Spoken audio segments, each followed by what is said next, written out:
Mientras seguía el dinero me di cuenta de que casi todas las ideas que tenía acerca del capital no son ciertas. Es curioso el hecho de que nos planteamos muy pocas preguntas sobre cosas cotidianas, como por ejemplo, cuando vamos a un banco y pedimos un préstamo de, digamos, $50.000 o 50.000 libras. ¿Qué pasa en realidad? Veamos. Muchas personas viven la vida basándose en unas ideas que se alejan mucho de la realidad. Lo que en realidad pasa es que si pides 50.000 libras, escriben que en tu cuenta hay 50.000 libras. Eso es todo lo que hacen.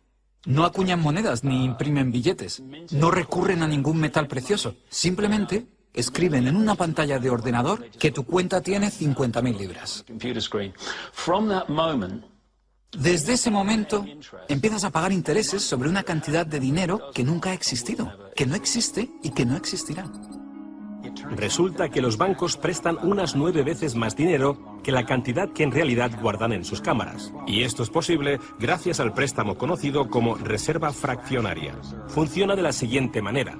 A la Reserva Federal, o al Banco Central de cualquier país, se le permite determinar la cantidad de dinero que un banco debe tener en sus reservas. En los Estados Unidos, ahora mismo es más o menos un 10%. Así que si depositas $10.000 en el banco separa el 10%, es decir, $1.000, y luego opera en el mercado con el resto. Por ejemplo, ahora llega otra persona al banco y pide un préstamo de $9.000 para comprarse un coche.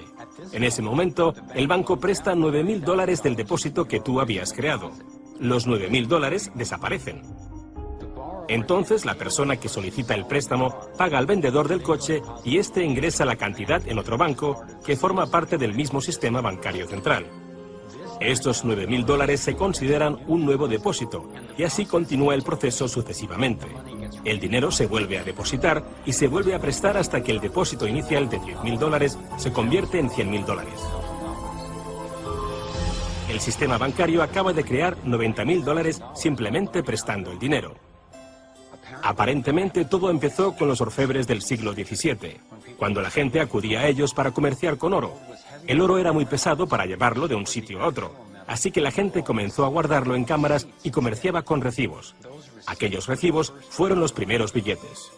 Como solo unos pocos retiraban su oro en momentos determinados, los dueños de las cámaras, básicamente los nuevos banqueros, empezaron a crear recibos de oro que en realidad no tenían. Entonces prestaban esos recibos y les aplicaban unos intereses al dinero prestado, al oro, que en realidad no tenían. Así nació nuestro sistema de reserva fraccionaria. En este sistema, los banqueros consiguen hacer dinero de donde no hay nada, mientras que el resto de nosotros tenemos que trabajar para ganárnoslo. Esto ha provocado una forma moderna de servidumbre donde la masa de la sociedad trabaja para pagar su deuda con los bancos.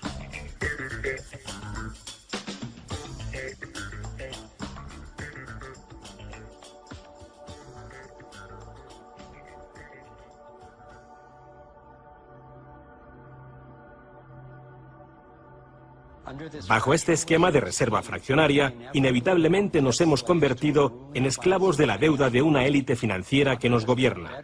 No porque sean mejores o más inteligentes que nosotros, sino porque han manipulado el sistema para beneficiarse de una gran parte de la gente de este planeta. Catherine Austin Fitts es experta en este tema. Fue ayudante del Departamento de Vivienda y Desarrollo Urbano de Estados Unidos bajo el mandato del presidente George Bush Sr. y luego asesora de la administración de Clinton. Imaginemos el juego del Monopoly. Ahora quieres comprar el Paseo del Prado. Lo que puedo hacer continuamente es imprimir dinero, darme más y más dinero, disminuir el valor de tu moneda al imprimir cada vez más. Da igual lo duro que estés trabajando o el éxito que tengas. Al final, siempre te puedo comprar y no me cuesta nada. Pero ¿cómo se explica que si vosotros o yo mismo fabricamos billetes, se nos acuse de falsificación? Pero si lo hacen los bancos, entonces sea un incremento de la masa monetaria. ¿Cómo han conseguido los bancos este poder? Esto es Jekyll Island, donde en 1910, representantes de los Rockefeller, los Rothschild, los Morgan y otros banqueros privados se reunieron en secreto para preparar la legislación que crearía la Reserva Federal. Ed Griffin se encargó literalmente de escribir un libro sobre lo que pasó en Jekyll Island. Los bancos centrales son como carteles bancarios, quienes se han asociado con los respectivos gobiernos de los países donde operan y se les ha otorgado un poder monopolístico sobre la creación del suministro monetario del país. Eso fue lo que los políticos les ofrecieron como regalo, se podría decir, a cambio de la asociación. Y a cambio, ¿qué ofrecen los banqueros a los políticos? Les prometen crear dinero de la nada, ahora que tienen esa potestad para hacerlo cada vez que el gobierno lo necesite. Y desde 2008 hemos presenciado la mayor impresión de dinero falso de la historia. La prestidigitación financiera disfraza los costes, esconde a quien debemos culpar y nos deja como esclavos de la deuda trabajando para pagar las facturas. Me ha chocado el hecho de que en el mismo año en que se creó la Reserva Federal, en 1913, se creara también el Servicio de Impuestos Internos, y desde entonces se estableció el impuesto sobre la renta. Así que todos nosotros tenemos que pagar la deuda de los políticos con intereses a los banqueros. El problema es que tenemos un sistema bancario privado y centralizado en los Estados Unidos, disfrazado de sistema público. Si buscas en la guía telefónica de aquí de Washington, en el área de DC, si buscas por la Reserva Federal, en las páginas azules gubernamentales, ahí no aparece nada, sino que aparecen las páginas blancas, justo al lado de Federal Express. Es un banco central y privado. ¿Cuál es la relación adecuada, cuál debería ser la relación adecuada entre el presidente de la Reserva Federal y el presidente de los Estados Unidos? Bueno, primero debemos dejar claro que la Reserva Federal es una agencia independiente. Y eso significa, básicamente, que no existe ninguna otra agencia del gobierno que pueda anular las acciones que emprendemos. Así que tenemos a la Reserva Federal, una corporación privada con el monopolio de crear dinero, pero sin tener que rendir cuentas y que además está apoyada por el gobierno con el monopolio de la fuerza. Han engañado al país haciéndole creer que la Reserva es una institución que ayuda a estabilizar la economía y que no depende de la política. Pero de hecho, en ya casi un siglo de existencia, la Reserva Federal ha hecho justo lo contrario.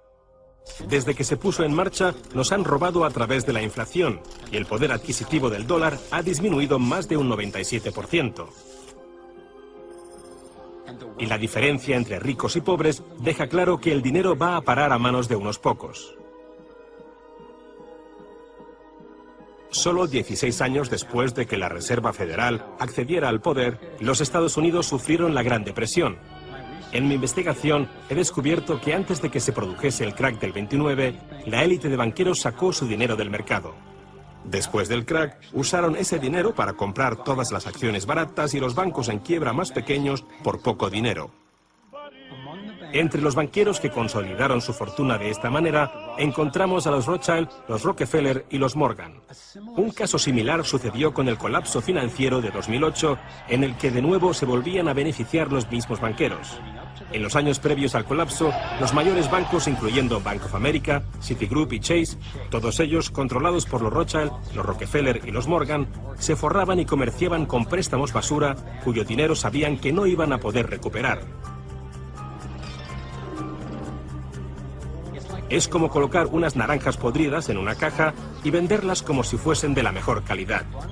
Los que habían embalado ese producto sabían que tarde o temprano alguien abriría la caja y vería que no contenía nada de valor, ya que al fin y al cabo ellos habían empaquetado dichas cajas.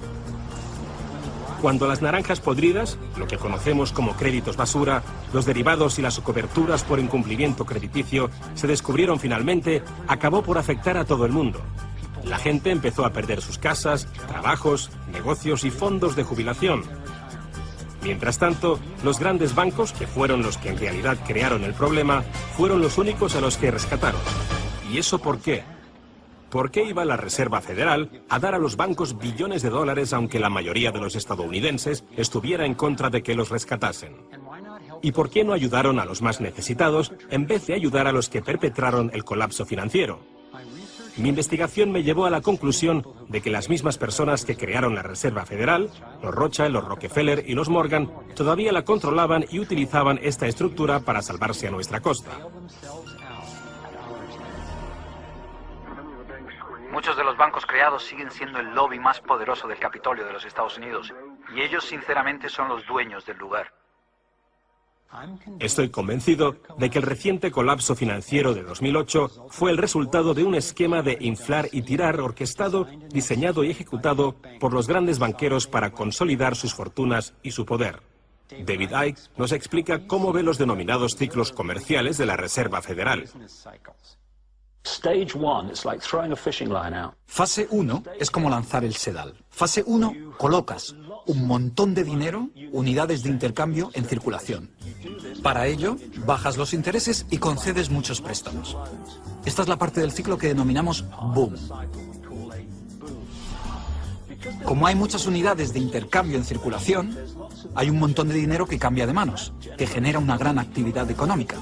Eso genera empleo y como se gasta más y más dinero, aumenta la demanda.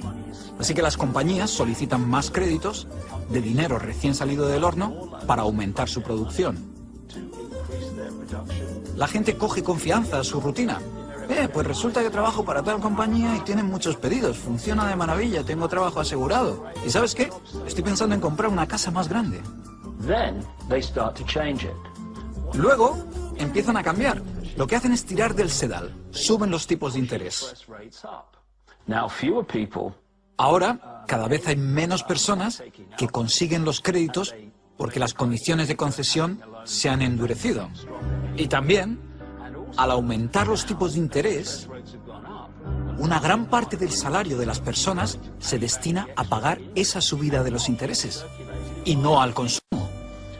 De repente, ya no hay tanto dinero en circulación y por tanto se compran menos cosas. Los beneficios de las compañías empiezan a disminuir, empiezan a reducir los puestos de trabajo y algunas comienzan a cerrar. La gente pierde sus trabajos.